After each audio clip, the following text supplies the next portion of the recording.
Thanks for the kind words, and thanks to Transasia for getting us here, and thanks to APPI to plan a session for basics, back to basics kind of thing. And we feel that basics is something which has to be good so that you can progress further as a stepping stone. I am going to cover coagulation. We covered some basics yesterday, which I'll be repeating because some of you may not have been there. But my talk basically is going to be a little interactive. I want your participations, and I want you people to interpret these problems because these are day-to-day problems with all of us in our life. So looking at the coagulations, we are going to discuss some cases. Basically, these are cases which are taken up. Let's see, this is one case who's a 12-year-old boy.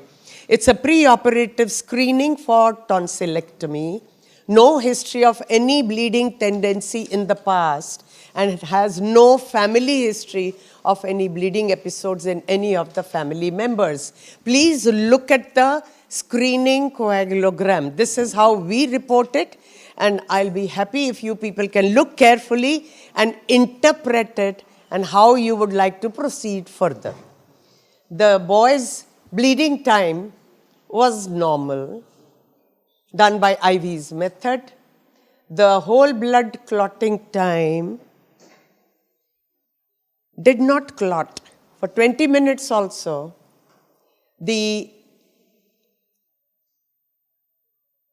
Where am I supposed, am I not pointing at the right, this thing?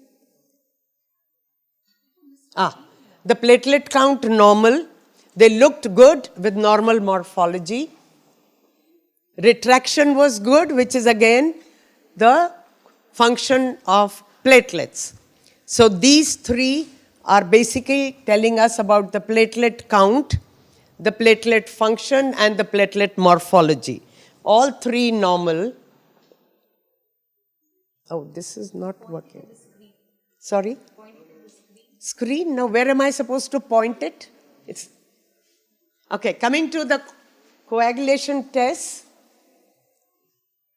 it is the prothrombin time, which is the first. I point there? Okay, I'll do that. Thank you. Yeah, the pointer is working, but the slide mover is not. So prothrombin time, test and the control. APTT did not clot for more than 2 minutes. Thrombin time was normal, and clot solubility test was normal. What do you people think is the problem? Where would you like to investigate this case? Where is the problem? Intrinsic pathway.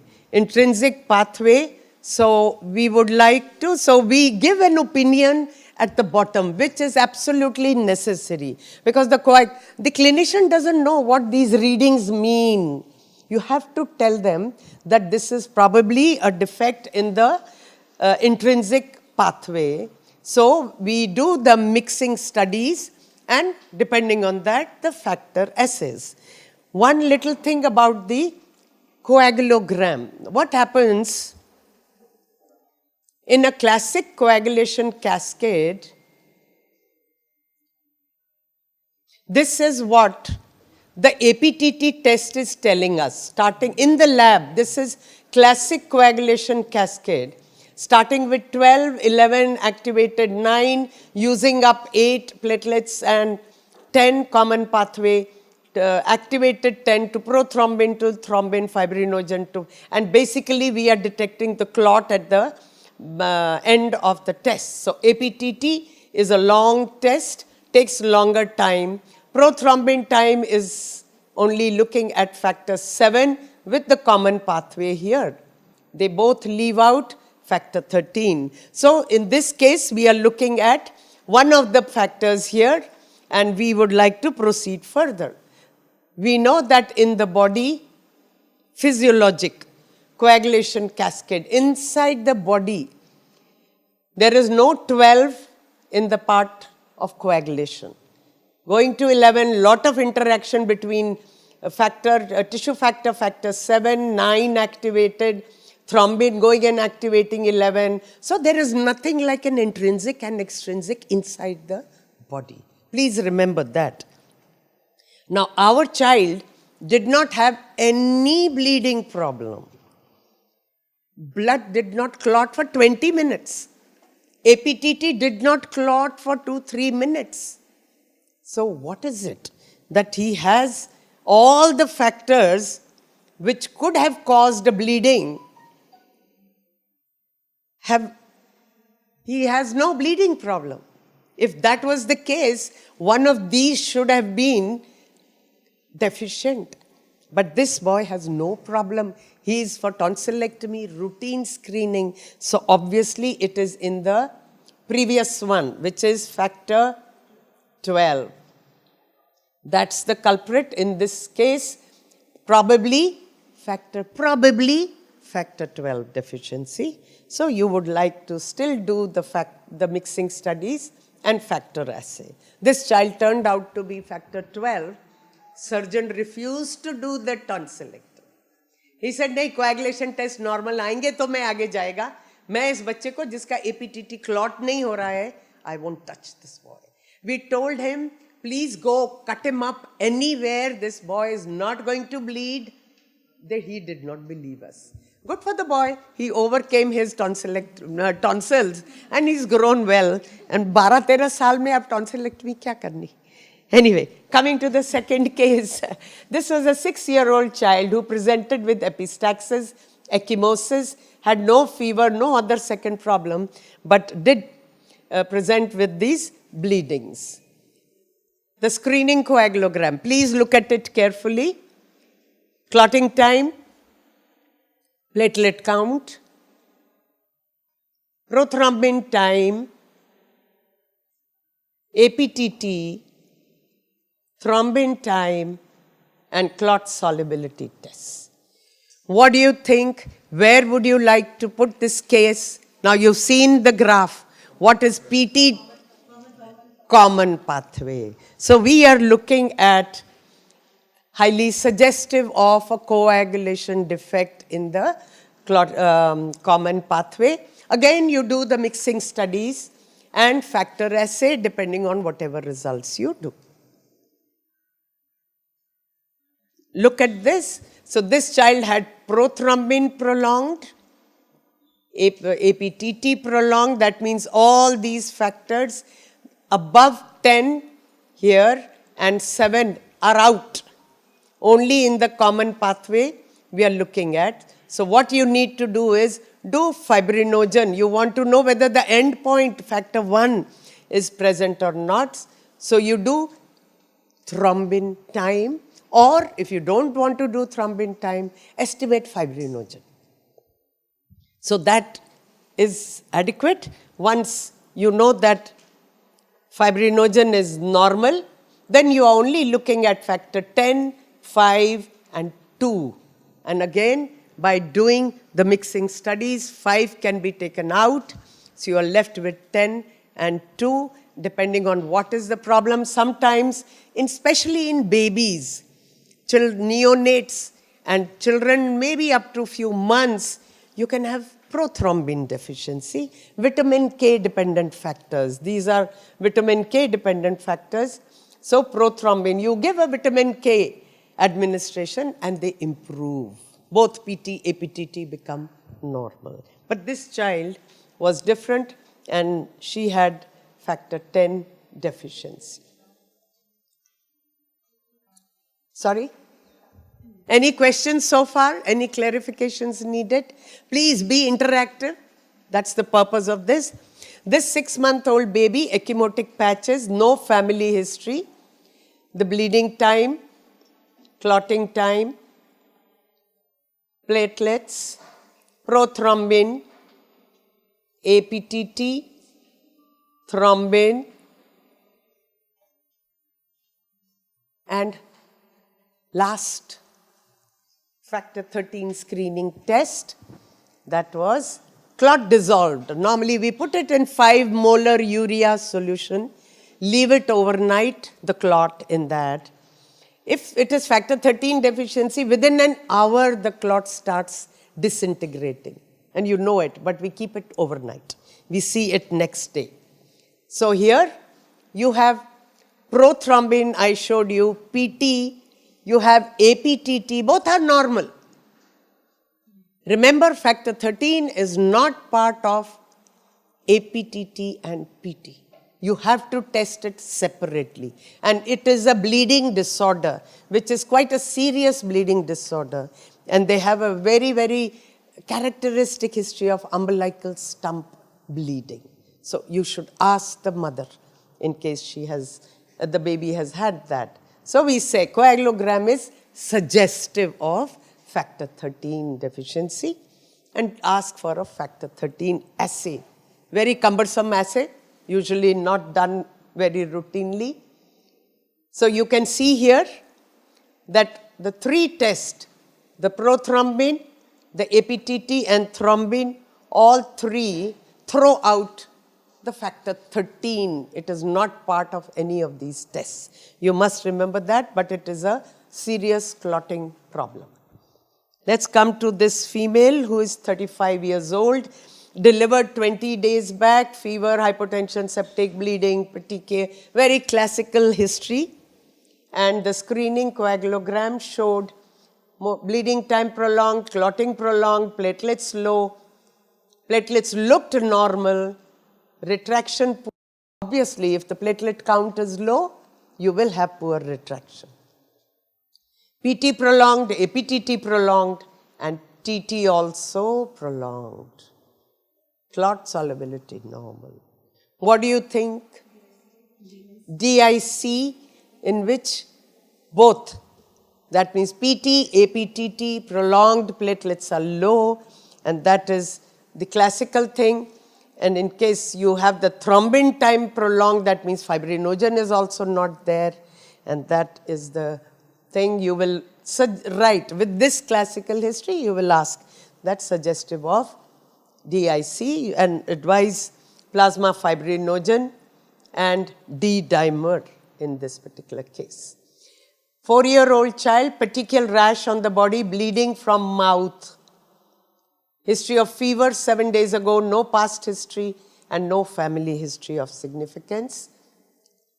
Prolonged bleeding time, normal clotting time, platelets 10,000, giant platelets, very classical.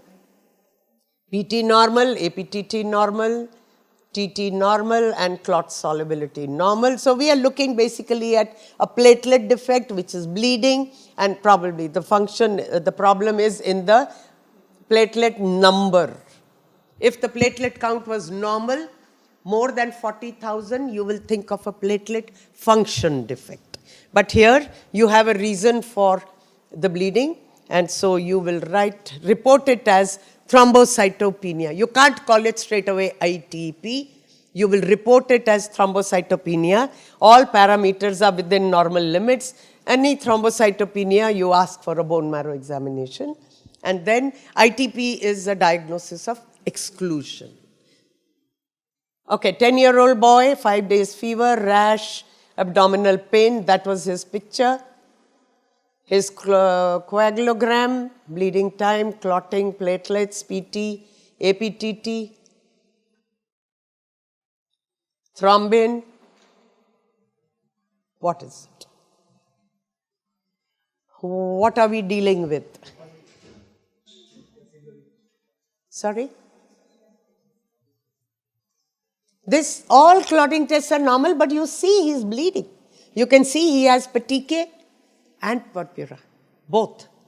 So, vascular, coagulogram within normal limits, that's how you will report it. The clinical picture, because it's not lab diagnosis.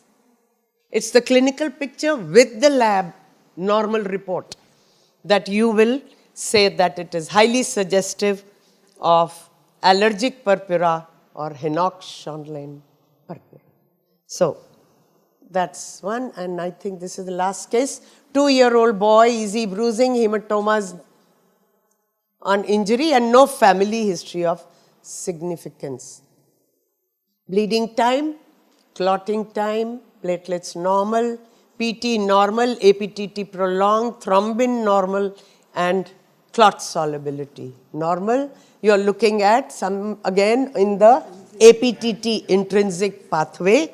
So you will report it as intrinsic factor defect, ask for a mixing studies, and this child turned out to be hemophilia. You will always ask for von Willebrand. We have started doing routinely von Willebrand in all bleeding patients, So that was this child's, because PT was normal, so we are only looking at 8, 9, 11 and 12. And since he is bleeding, obviously 12 is out. It does not bleed. So we are only left with 11, 9 and 8. Do your adsorb plasma and the aged serum, and you have the diagnosis. Do the factor assay. Mixing studies, very clear, that's how we do it. Corrected, then you are looking at a deficiency. If it is corrected with aged serum or plasma, then deficiency is of 5 and 7. If adsorbed, sorry, ulta. It is 5 and 8 deficiency, and 2, 7, 9 and 10 in case it is corrected with the adsorbed plasma. That's it. Any questions on this? The serum, if it corrects, it is, sorry, there is mistake there. Serum correct, serum has 12, 11, 9, does not have 8 and 5. Adsorbs have 8 and 5. So if that corrects, that means it's 8 or 5 deficiency. Since PT was normal, 5 is out. You have only 8 which is left. So do a factor 8 assay. Any questions? I think that's, yes, please. Yes. Yeah. For coagulation studies, you have mentioned that we should call the patient fasting 6 to 8 hours.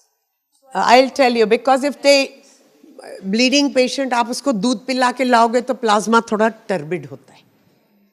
So sometimes, depending on your method of clot detection, which machine you are using, it can interfere if it's a lipemic plasma.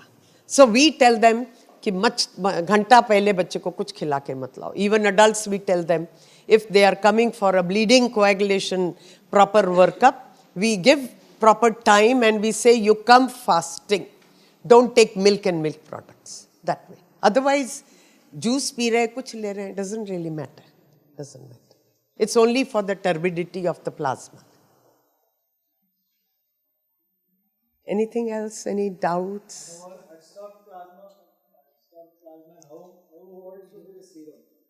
What we started doing is 4 दिन 5 दिन का clear serum जो lab में पड़ा होता है, सीधा वो लेके डाल देते, which usually doesn't have factor 8 and 5. खत्म हो जाता है 5 दिन के serum में. Well stored clear serum. Just add 0.1 of serum, old serum. Otherwise you age it and you keep it in the water bath for 1 hour, 56 degrees, and you age it. Factor 5, labile factors go away. Plasma. You put it in the water bath, so factor 5 and 8 go out. And you are left with only 9, 11 and 12. So that's how we are doing it. Yeah. This scenario of BIC. Yeah. Most of these patients are pre-transfused when they came to. Yes. Yes. So the 1 or 2 whole blood or PCV or sometimes what they think in periphery they already give. Yeah. In case they've already been given some blood products, but you will see schistocytes in the smear, that's an indication कि थोड़ा DIC हो रहा है. Some microangiopathic hemolysis is happening. And if you have a classical history, but you don't have this test supporting it, you can tell the clinician, has the patient been transfused? So they will say, कई बार पता भी नहीं चलता है.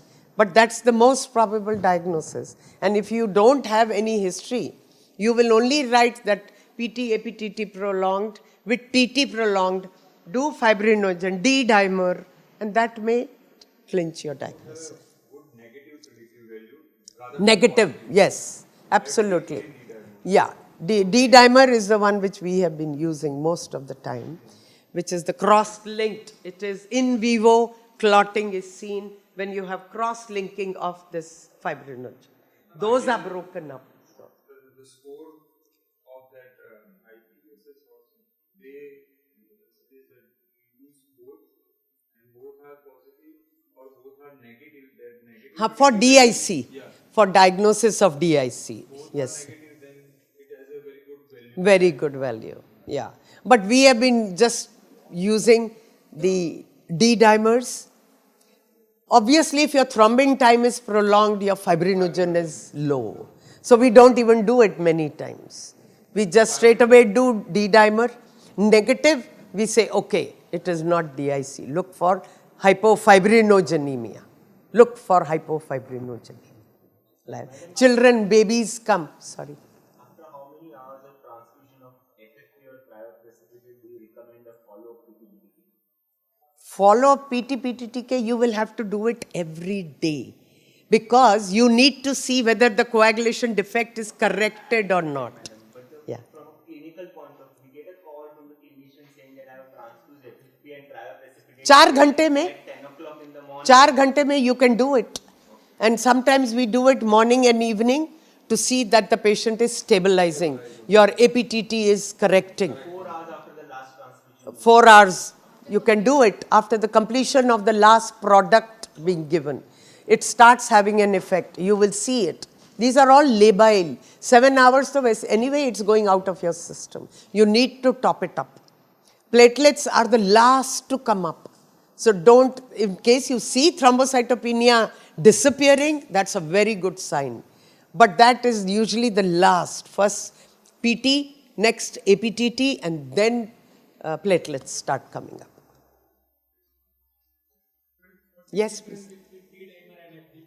FDP is fibrinogen degradation product. If you have not corrected your sample properly in a proper collection tube. For FDP, if all of you have been doing, you know that you have to collect it in a proper tube.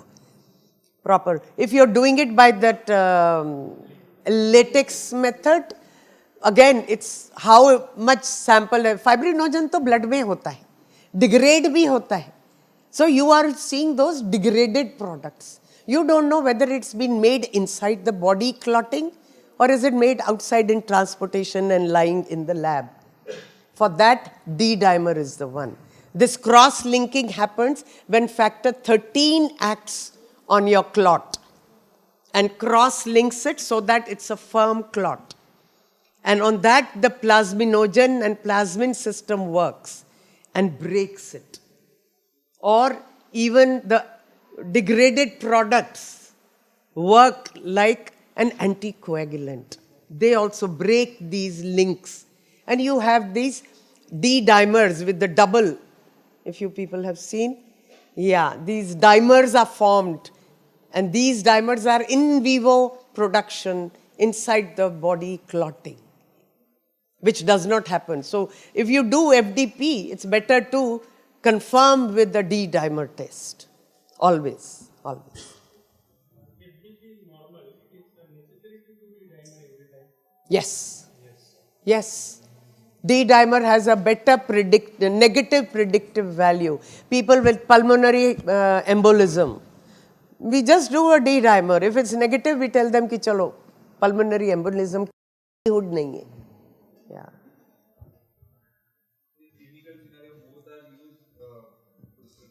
Better, you can use. But if you were to choose between the two, D-dimer is the test of choice.